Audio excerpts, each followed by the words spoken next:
anumang kayang pumigil sa iyo kapag ka nagmahal ka. Amen. Yes. Hello? Amen. Walang emotion, walang feelings. Right. Schedule ka, pupunta ka sa, bibisita ka sa nililigawan mo, minamahal mo. Tapos biglang umulan. Walang ulan. Bili ako ng maputi. Anong ulan dyan? Baha. Bibili ako ng barko. Papuntahin ko yan doon. Diba? Pero pa sa sobrang pagmamahal niya, nakita niyo girlfriend niya, umuulang. Anong nangyari? Umubok. Bibilang ito ng hospital? Bili na ba tayo ng hospital? Sure na sure. Lahat kaya mong gawin pagka nagmahal ka, mga kapatid. Hinihintay mo lahat, mga kapatid. At hanggat maaari, ayaw mong ma-disappoint yung taong minamahal mo. Right. Ayaw mong magalit yung minamahal mo. Ginagawa mo lahat ng pagtitiis, pagpapakumbaba. Why? Dahil nagmamahal ka at gusto mong ma-earn ang kanyang pagmamahal. Yan ay nagagawa natin sa tao. Kaya lang kapag ka nakabase lang sa emosyon ang iyong nararamdaman, ang emosyon nagbabago. Amen. Kaya nung dumating na, nakuha mo na yung matamis na oo. Nakuha mo na yung gusto mong makuha. Wala na. Dati, kumain ka na? Kumain ka na ba? Ngayon, kumain ka mag-isa. Wala ka siya. Hindi po yan ang totoong pag-ibig. Alam mo, ang Diyos, ganito. Noong ang tao nagkasala sa Diyos, hello, nandiyan pa ba kayo? Sabihin mo sa katabi mo, huwag ka muna mag-cellphone. Diba? Noong ang tao nagkasala sa Diyos, ito ang ginawa ng Diyos. Hindi niya iniwan ang tao. Hindi niya tinalikuran ang tao kahit nagkasala pa siya sa kanya. Bagkos ang ginawa ng Diyos, hallelujah, kahit ang tao na hiwalay sa Panginoon, ang sabi ng Biblia, ang inyong kasalanan ang nagpahiwalay sa inyo at sa inyong Diyos. At ang inyong pagsalangsang ang siyang nagpakubli sa Kanya para siya ay hindi makinig, mga kapatid.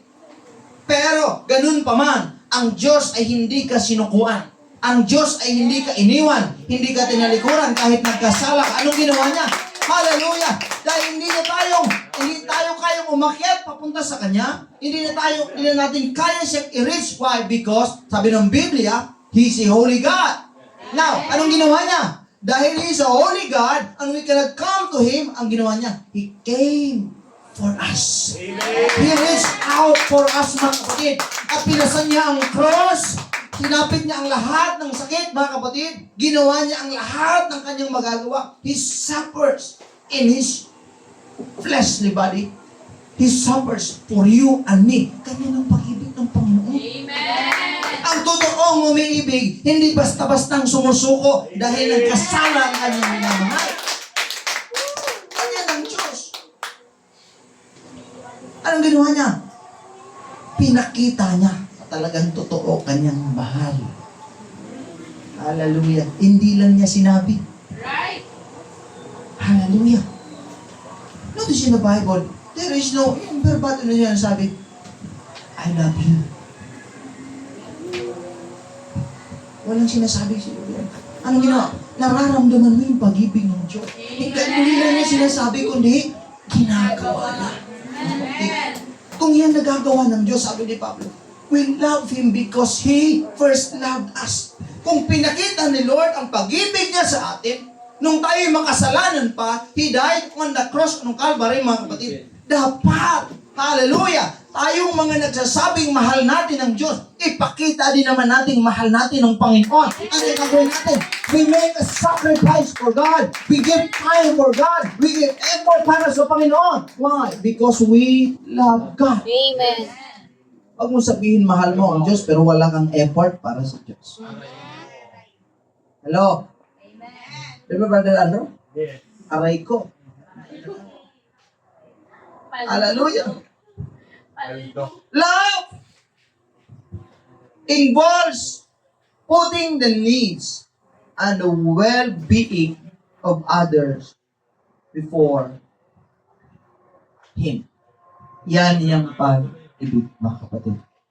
Ang pag-ibig daw, hindi lang self-centered, na lagi ang focus niya sa kanyang sarili.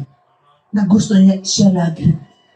Di ba? Dahil sa mundo ngayon, ng ating ginagalawan, sa mundo nating, nandito tayo sa mundo puro, yes, myself first. Di ba may kantang, me. Di ba? Me. Ako. Ako muna. Bago ang lahat, pero ang tunay pala na pag-ibig, grabe ang salita niya. Sabi niya, hindi lang ikaw, kundi iniisip mo yung iba. Kaysa paligid mo, mga kapatid. Dapat pagka naglilingkod ka sa Diyos, hindi ka lang nag-isip, paano ka masave, paano ka magiging active, paano. No, dapat meron kang iniisip ng mga kapatid mo, may iniisip kang katabi mo, may iniisip kang mga kapitbahay mo, mga kaibigan mo, dapat iniisip. Hindi lang ako paano ako masave, kundi paano ko sila masisave, paano ko sila mababahagi ng salita ng Panginoon. Yung pag-ibig, mga kapatid. Hello? Yes. Sinong umiibig dito sa kapwa? Amen. You put the needs of others. Not just yourself.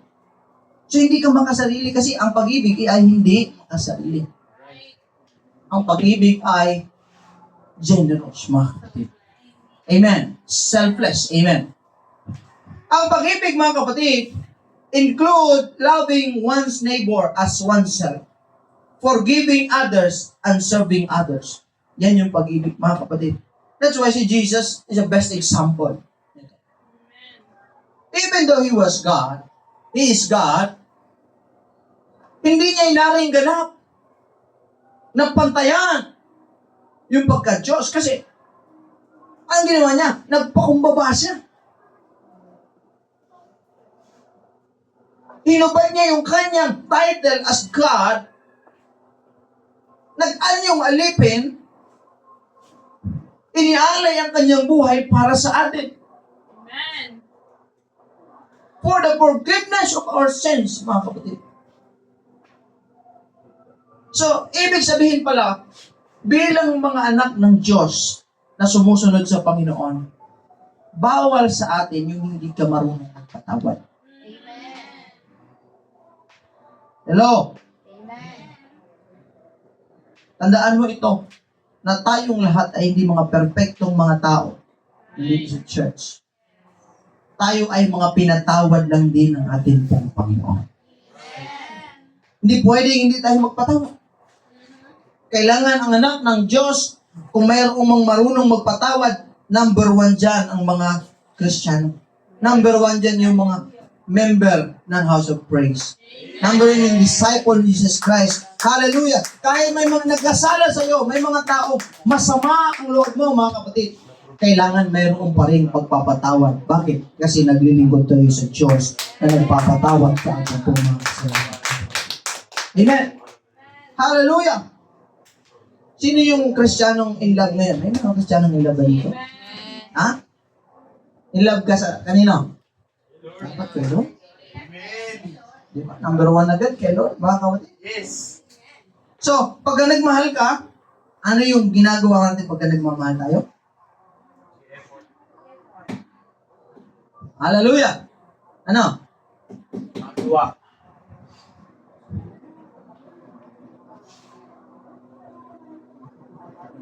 Tatlong bagay. The number 1 mark of true love is sacrifice. That's number 1. Tandaan mo, sacrifice. Lingunin mo nga yung katabi mo ng sacrifice. The highest form of love is agape. Tandaan natin. Agape. Types of love, one type of love is agape.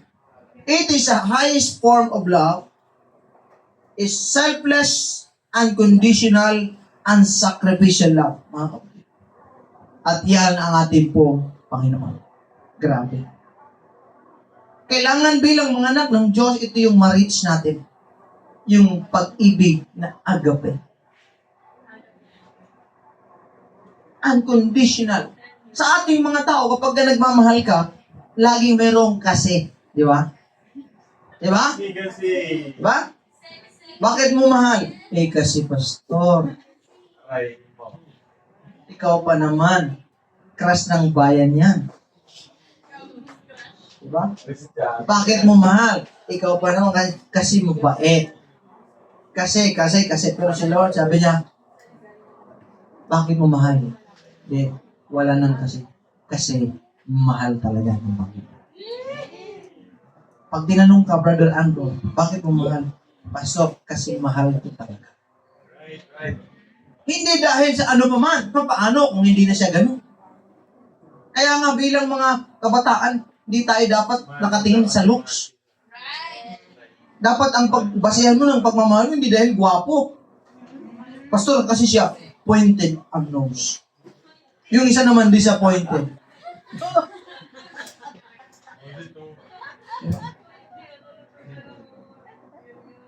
Kasi kapag ayun binasihan mo mga kapatid, lilipas yun. Kukumpas yun. Kukulubot yun. Kaya yung iba, laging pinapabanat eh. Sa akin anointed eh. Diba? Sa kakabanat ng bala dito. Tinatago dito yung, kulubot. Binanat. Akala nyo iba, dimple, yung pala yung puso, napunta na dito.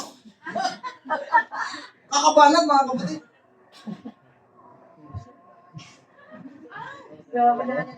Kasi nga ayaw nilang makita na, no, lahat. Your beauty, kahit gaano kagaganda, kahit gaano kakagwapo, lahat yan, kukupas yan. Kaya huwag kang magmahal base sa itsura. Amen.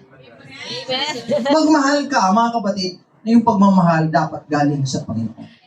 Pag nagmahal ka, dapat pinag-pray mo. Dapat sinasangguni mo sa Panginoon, mga kapatid. Another type of love is we call philia. Ang philia is the love for family and friends. It is a warm affection and deep connection. Ito yung sa pagmamahal. Sa mga anak ng Diyos dito sa House of Praise, kapag katotoo kang nagmamahal sa Diyos, dapat nagmamahal ka sa pamilya mo. Hello? Amen. Pag nagsisimba ka na, nakilala mo na ang Diyos, dapat nararamdaman ng pamilya mo na ikaw ay nasa Diyos. Dapat nagmamahal ka sa Panginoon. Ang totoong anak ng Panginoon at nakaranas ng pag-ibig ng agape love galing sa Panginoon, mga kapatid.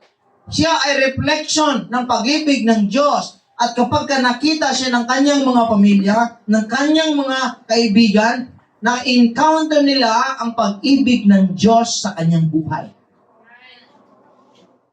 That's why, ang talagang totoong nasa Panginoon, mayroong pagbabago. Dati, hindi ako marunong magmahal ng kapwa.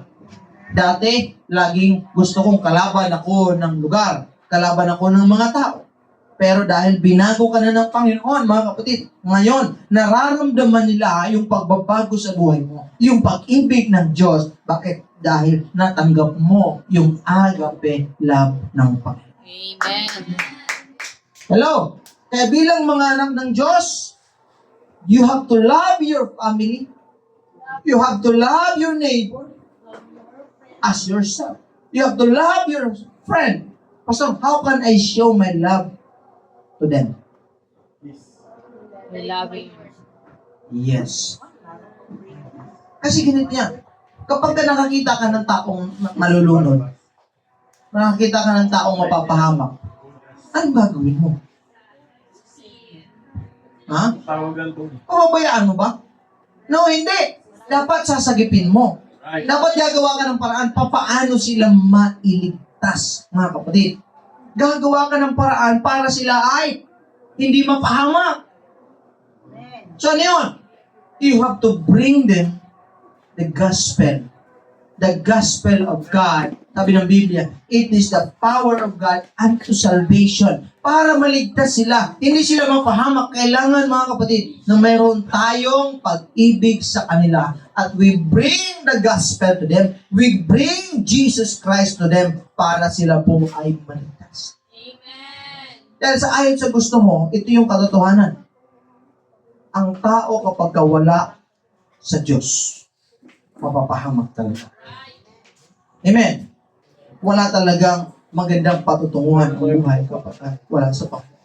Now, number 3, mga kapatid, is eros.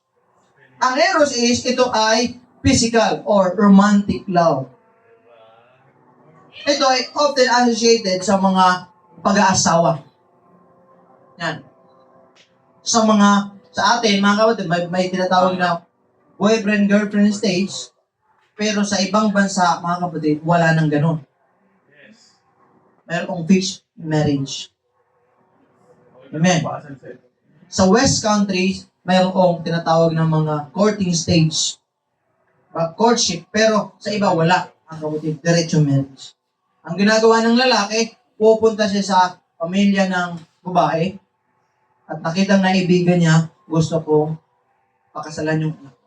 At yung tatay at nanay ang sila ang magde-decide kung pwede ba to. Titingnan yung background, may successful ba ito? Meron bang ibubuga ito?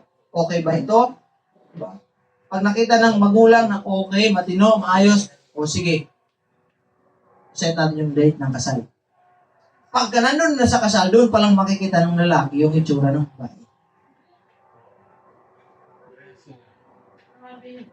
Kaya lang sa iba, sa mga West Country, ayaw nila kasi nga, mamaya, pag nakita mo,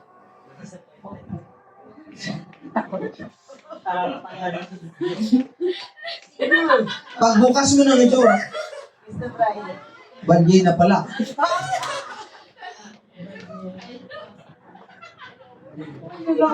Disappointed. Kaya yung iba, mga kapatid, matitingnan mo, sila ay umiiyak. Hindi dahil natutuwa, kundi iniisip nila, nagre-reflect yung buhay nila. Ito na yung impyerno ng harapin ko. Bubuhay ko. Ito yung paghihirap na lang ito makita araw-araw. Pagising sa umaga. Pero meron tayong tinatawag ng courtship. Kaya lang, kung titingnan mo, sa rate ng marriage nila, mga kapatid, mas mataas yung kanilang marriage rate. Maganda. Kasi sa atin, mga kapatid, pagkaayaw na, lalo na mga kapatid, maraming option. Sa mga wala pa sa Panginoon, isa, dalawa, tatlo. Pinagsasabay-sabay, pero doon, bawal. Hallelujah.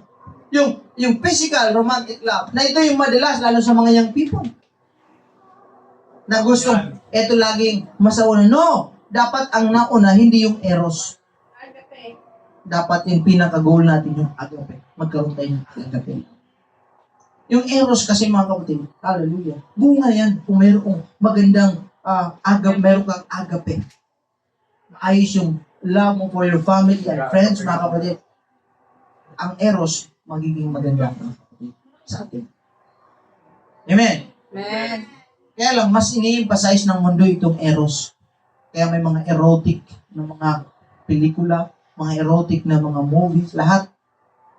Halos ito ngayon, puro erotic na yung mga ginagawa ng mundo. Kasi yan yung minamaximize nila. Kasi ngayon yung kahinaan ng marami, mga kapatid. Pero sabi ni Lord, no. Dapat ang ating goal, ang ating tinatarget, mga kapatid, yung agape. Amen. Kapag ang tao ay nagmahal, mga kapatid, nagagawa niya ang lahat. Now, there are characteristics of a true love or a biblical love. Gusto kong sabihin sa inyo ito, ang tunay na characteristic ng totoong pag-ibig, mga kapatid. Number 1 is patience. Hello? Patience. Sabi ng Biblia, love endures and perseveres. In difficult times, love endures, mga kapatid. Ibig sabihin, kapag ka nagmahal ang tao, kagaya ng Diyos, He become patient. Right. Nade-develop. Sometimes ang Diyos, inayaan tayo doon sa mga kategory o sitwasyon ng buhay natin to develop our patience. God allows you to experience the difficulties, the hardships of life, in life, not to bring you down, but to develop you, to mold you, to become a patient person. Para maging patient yan, kita mo, yung mga teacher natin, di ba? Ipagpasalamat mo sa Diyos na yung makukulit yan. Yung iba ayaw eh. Siyempre, bata yan eh. Pero titingnan mo, lagi mo iisipin, what is the purpose of this? Dinidevelop ng Diyos yung patient ko. Dati, hindi ako pasensyoso. Pagka talagang nabanas ako sa'yo, magiging pasyente ka talaga. Pero ngayon, hindi na. Dinidevelop ako ni Lord para magkaroon ng patience. Kaya inisip ko yung mga problema ko. Diba? Kahit mismo sa minsan sa sa tao, mga kapatid. Parang talagang inuubos yung pasensya ko. Sabi ni Lord, no. Kaya ako binigay sa iyo para sa pasensya mo. Ma-develop yung pasensya. Kaya yung mga pinoproblema mo, baka padala ni Lord yan. Yung mga pinapadalang problema ng Diyos, yung mga kinaiinisan mo, yung mga ayaw mo, pinapadala ng Diyos yan. Mga kapatid, para turuan ka, i-develop yung patience mo, para makita sa iyo ang tunay na pag-ibig. Why? Because love is patient. Also, love is kind. Love is compassionate and acts with empathy. Ibig sabihin, ano yung ibig sabihin ng kain sa Tagalog? Right. Kabutihan. Anong kaibahan ng mabait sa mabuti? Ha? Yung tao. Ha? Mabuti yung gawa. Ito. Bukod sa spelling. Yung tao nga yung mabuti. Love is kind. Yung Pagka na umiibig ka, ay, nagkakaroon ka ng compassion. Hello? Compassion and you act with empathy. Ibig sabihin, sa pagka may nakakasalamuha ka sa tao, sino man yan, mga kapatid, dinidevelop mo yung pag-ibig mo sa kanila and hindi ka pwedeng binabaliwala mo sila. Hindi mo pwedeng iniiwasan mo sila, inaaway mo. No. Kapag ka nakikita mo ang isang tao, anong iniisip? Kapag ang iniisip mo dyan, kailangan silang makakilala sa Diyos. kailangan na sila. Kailangan nila ng pag-ibig ni Kristo. Amen. Hindi ka nagre-rejoice kapag ka sila ay napasama. Hindi ka masaya kapag ka sila ay may hindi magandang nangyari. No. Nagre-rejoice ka kapag ka sila nagtatapat. Even though sometimes, naiinis ka. Pero ang pag-ibig ay kind. Sabihin mo nga, be kind to one another. Be kind to one another. Amen. Sa gawa mo, nakikita yan, mga kapatid. Don't act rashly. Huwag kang magpakita ng kagaspangan. Ipakita mo na ikaw ay anak ng Panginoon. Amen. Huwag kang magmalaki. Amen. Amen. Kailangan nakikita na ang pag-ibig ng Diyos ay nasa atin. Love is selfless. Ano yung sabihin, Pastor? Hindi puro sarili. Right. Kailangan mayroon tayong pag-ibig sa kapwa natin. Love seeks good of others. Mayroon kang din-desire ng pabuti ang ibang tao. Amen. Nagsisik. They seek the good of other people na kahit minsan ikaw na mismo. Nakakita na ba kayo nun? Parang ikaw mismo mapapahamak na parang maraming taong nakapansin sa'yo na bigyan mo naman ng ano yung sarili mo. Di ba? Yung sakripisyo ka. Example na lang, yung sa pumunta ka ng abroad.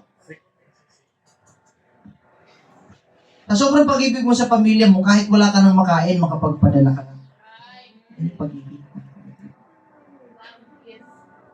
Sa mga nanay, pag-ibig ng mga kananayan, kahit wala ka nang makain, basta may makain lang yung anak mo yung pamilya. Diba? Ganun din sa mga anak ng Diyos. Kahit minsan agrabyado ka, pero for the sake ng pangalan ng ating Panginoon, ginagawa mo pa rin yung dapat gawin. Kahit sabihin mo agrabyado. Pastor, hindi pwede. Lugi ako. Agrabyado ako. No. Lagi mong iniisip yung kapakanan ng ibang tao. Siyempre, hindi ibig sabihin na pababayaan mo ang sarili mo. Pero sometimes, mga kapatid, nakikita ang totoong pag-ibig kapag ka nakita sa iyong selfless ka. Hindi ka selfish. Hindi puro sarili, kundi yung ibang tao. Amen.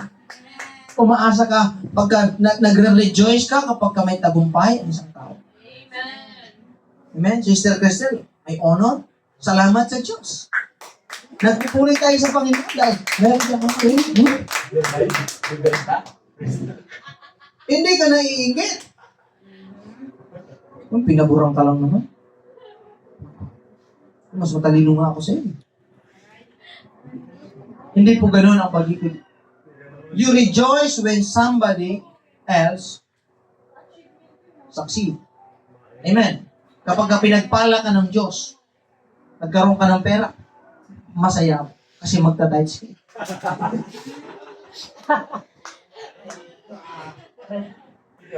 Paldo.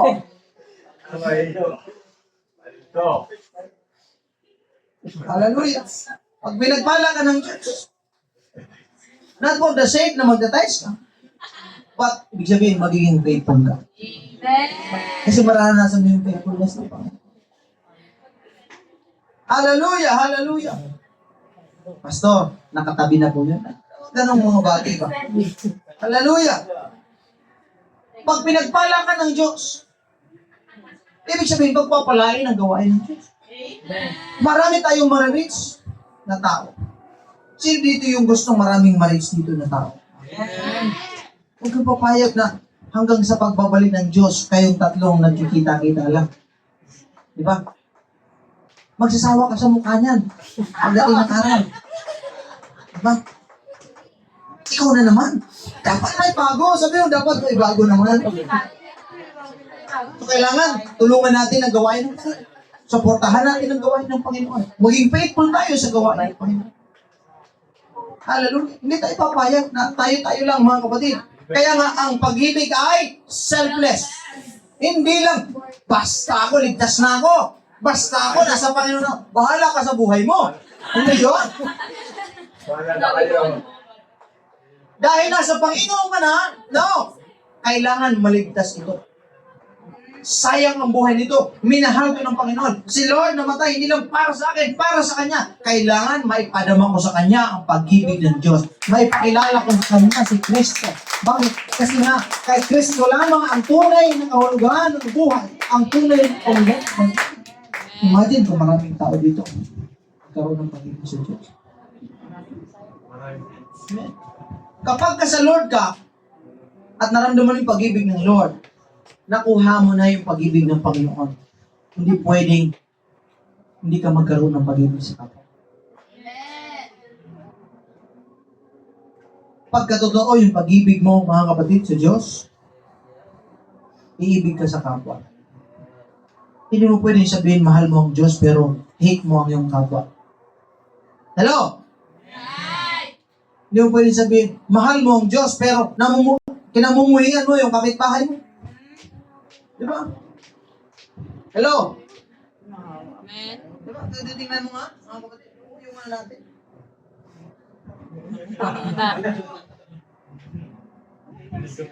May sinabihan ako sinabi ko nga, ano yung patuloy niyo kasi hindi natinig.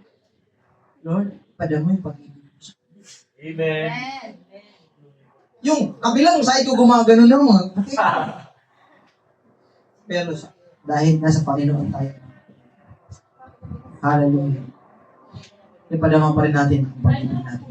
ang gusto pa rin natin na sila ay maligtas, makilala nila ang Panginoon, mga kapatid. Amen. Love is forgiving.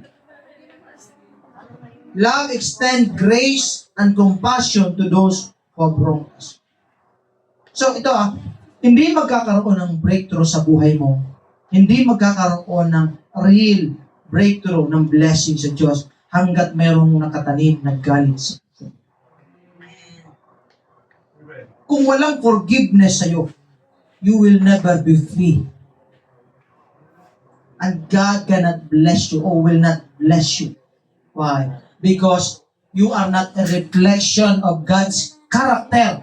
Ang character ng Panginoon, He is a forgiving God. Mapagpatawad siya na Diyos. Therefore, kailangan taglayin natin yung pagiging mapagpatawad natin dahil tayo ay mga anak ng Diyos. Tayo ay sumusunod sa Panginoon. That's why, if you want breakthrough, if you want blessing from God, be like God. He forgives. Kapag kang laging nandun sa puso mo, kita mo, kapag lagi mo nakikita yung tao, kinagagalitan mo. Diba? Masaya ka ba pag nakikita? Hindi.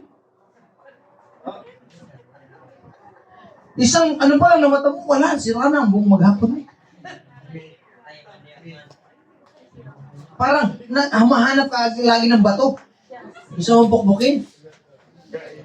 Bakit? Kasi mayroong unconditioned, mayroong sa puso natin. Pero kapag ang pag-ibig ng Diyos ang namamayani sa atin, namamalagi sa buhay natin, iba kahit ako, mahilig ako magtanim ng galit, pero because hindi na ako nabubuhay sa sarili ko, kundi ang Panginoon. Amen. Marunong ako magpatawad, mga kapatid. Kaya kong humarap sa tao, malaya ako, masaya ako, kahit may mga bagay akong hindi mali. Amen? Right. So love is forgiving. You extend the love of God by having compassion doon sa mga taong nagkamali siya. Kaya nga sabi ni Lord, kapag nanalangin ka, ganito sabihin mo, Our Father in heaven, hallowed be thy name, your kingdom come, thy will be done on earth as it is in heaven. Give us today our daily bread. Forgive us our sins, our trespass, as we forgive those who have trespass against us, who have sinned against us, who have wronged. Yung mga nagkasala sa patawarin mo kami, patawarin mo kami sa aming pagkakasala. Gaya ng, diba? Ibig sabihin, ito yung, ano yung nauna? Yung pagpapatawad ng Diyos o kailangan magpatawad ka muna? Pagpapatawad ni Lord. Ito yan. Kailangan patawarin mo muna ang tao bago pamingin sa kapatawaran sa Diyos. Yan yung kasalanan, hindi napapatawad ng Diyos.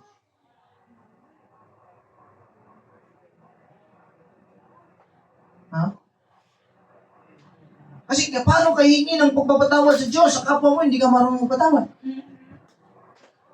Sabi nila, bakit ka patatawarin? Ikaw hindi ka nagpatawad. Magpatawad ka muna. Lord, patawarin mo kami. Pero may galit ka pa rin, no? Bilang anak ng Diyos, kailangan mangingibabaw ang Panginoon. Ang ugali ng Panginoon, ang pag-ibig ng Panginoon sa ating pong mga buhay. Hindi po tayo. So, kailangan magkaroon ng pagpapatawad sa ating pong puso. I-release mo yung bigat sa damdamin mo, sa puso mo. I-release mo. At saka si Lord, sabi Lord, ngayon bibingin ko ang panalangin. Why? Dahil binigay mo yung pagpapatawad. Even though hindi nila deserve yun. Hello? Ang pagpapatawad, hindi yung binibigay dahil deserve ang tao patawarin. Ang tunay na pagpapatawad, binibigay ng tao yan dahil deserve mong maging malaya. Binibigay mo yan sa kapwa mo dahil deserve mong maging malaya at deserve mong pagpalain ng Panginoon. Amen. At may totoo kang pag-ibig sa kapwa mo. Lastly, love is humility. Humble. Dinemonstrate yan ni Lord nung siya ay nagkatawang tao. Even though sabi ng Biblia, Bagamat siya ay Diyos, hindi niya inaring ka. Grabe. Kaya niyang gawin lahat. Kaya niyang puksain lahat. Kaya niyang magmalaki, kaya niyang magmataas, kanino man. Dahil una pa lang, mataas siya sa kanino man. Pero dahil siya ay pag-ibig, the number one characteristic ng Panginoon, the foundational character of God is love. Hindi siya nagmalaki, mga kapatid. He laid down His life, mga kapatid, for us. So love does not boast. Love is not boastful or seek attention for itself. Hello? Amen. Ang pag-ibig ay hindi nagmamalaki. Hindi nagmamataas. Kapag marami ka ng alam, ikaw lagi. Parang nasa iyo na lahat. Hello? Hindi yung kapag may ikaw lagi yung kailangan napapansin. Ikaw lagi yung kailangan yung sentro. Hello?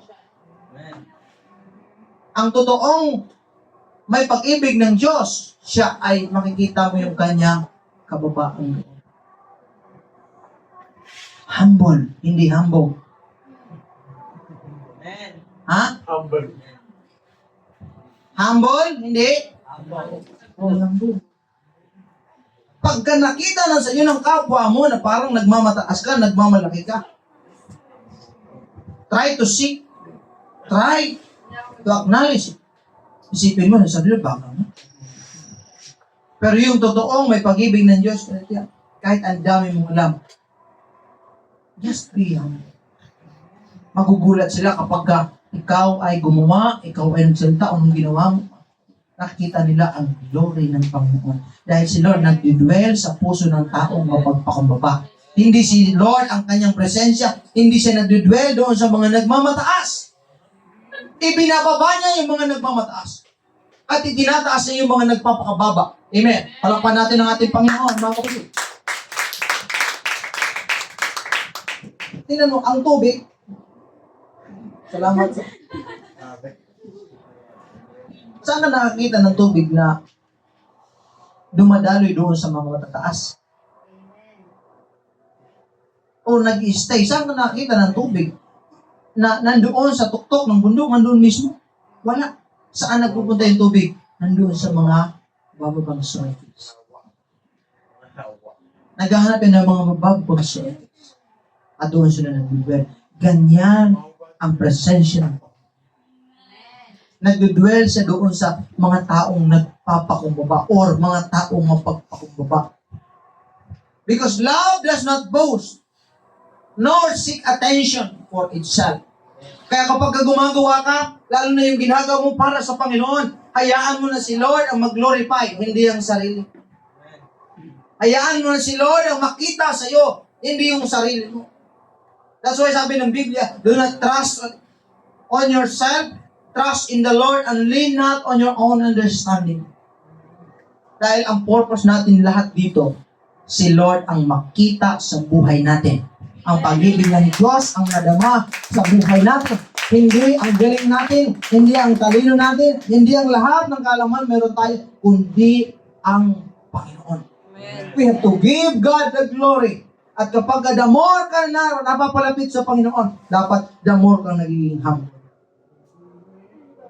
Amen? Amen. Kaya i-develop ka ng Diyos yung karakter. Hello?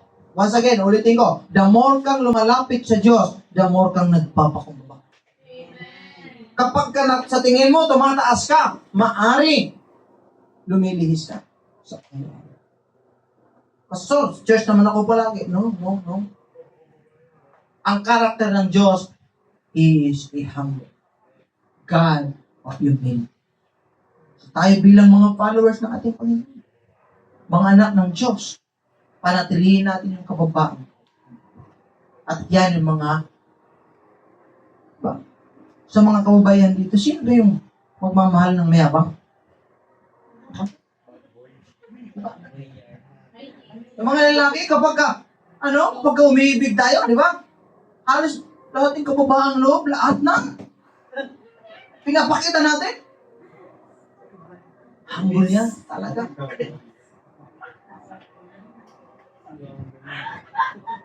So isipin mo, kapag ako ay nagmahal, sa Diyos. Amen? Sabi ng Biblia, mga kapatid, nung minahal tayo ng Panginoon, He died for us. Nag-sacrifice. Ibig sabihin, hindi yung sarili niya. Kaya sabi ni Jesus, Father, not my will, but yours be done. Dahil kung tayo lang sa sarili natin, hindi sa pag-ibig ng Diyos, mga kapatid, gagawin natin ng iba. Ano bang pakialam ko? Ano bang pakialam mo sa akin? Hindi naman tayo magkaano-ano, pero pinagbuklod tayo ng Diyos dito. Why? Because of the love of Jesus Christ.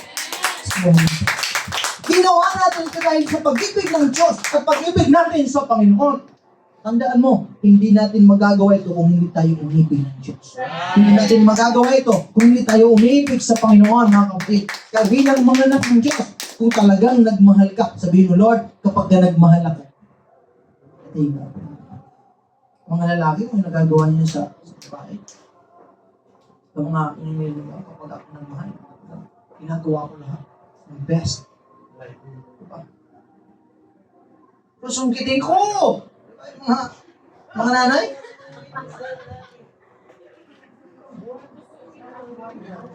Tatawirin ko ang dagat!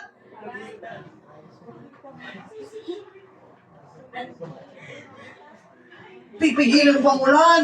Grab! Paano? Ay, magsuot ka ng kapote?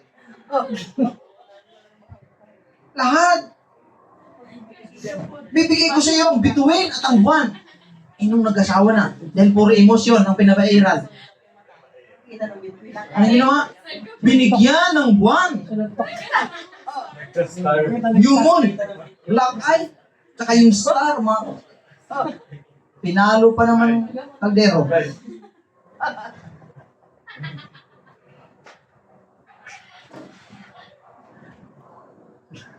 Pero hindi na yun, bago kasi tayo. Nakay-Kristo na tayo. Kaya advantage mo, sabihin mo sa katabi, advantage mo na kay Lord ka. Diba? Sana pagdating ng panahon, wala akong makita na nag-asawa si sinaktan ng asawa. Sinaktan, no. Ang pag-ibig ng Diyos ay hindi mo panakit, ma. Amen. Love is kind. Love is patient. Love is selfish, forgiving, and humble. Kapag ka nagmahal ka, itong mga karakteristik kailangan makita sa atin. Dapat makita sa iyo yung mga karakteristik na ito.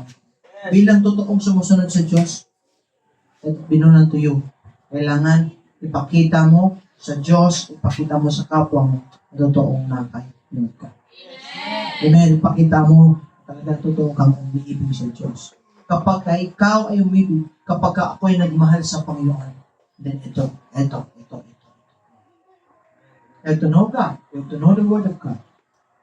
For you to be able to demonstrate your love for God. Kaya kailangan mong malaman, makilala ang tunay na Diyos. Makilala mo anong dapat. Amen. Kapag ka nagmahal ka, number one, you prioritize God. Hello? Prioritize God in your life. Give time for God. Make an effort for God. Make a sacrifice for God. That is love. Prioritize God in your life. Above anything else, unahin natin ang Panginoon. At ang pangako ng Diyos ay hindi po nagbabago. Lagi ko sinasabi sa inyo, never nakansela ng iyong kalagayan ang pangako ng Diyos. It will never be canceled. Kahit anong kalagayan mo ngayon, sitwasyon mo ngayon, nasa sakit ka, nasa kahirapan ka, kakulangan, ano pa man, never makakansela niya yung pangako ng Diyos na pagpalain ka, yung plano ng Diyos na i-prosper ka, yung plano ng Diyos na buhay na walang kanpat sa'yo. Amen. We just have to love God and give our worship and praise to Him. Tumayo tayong lahat. Okay.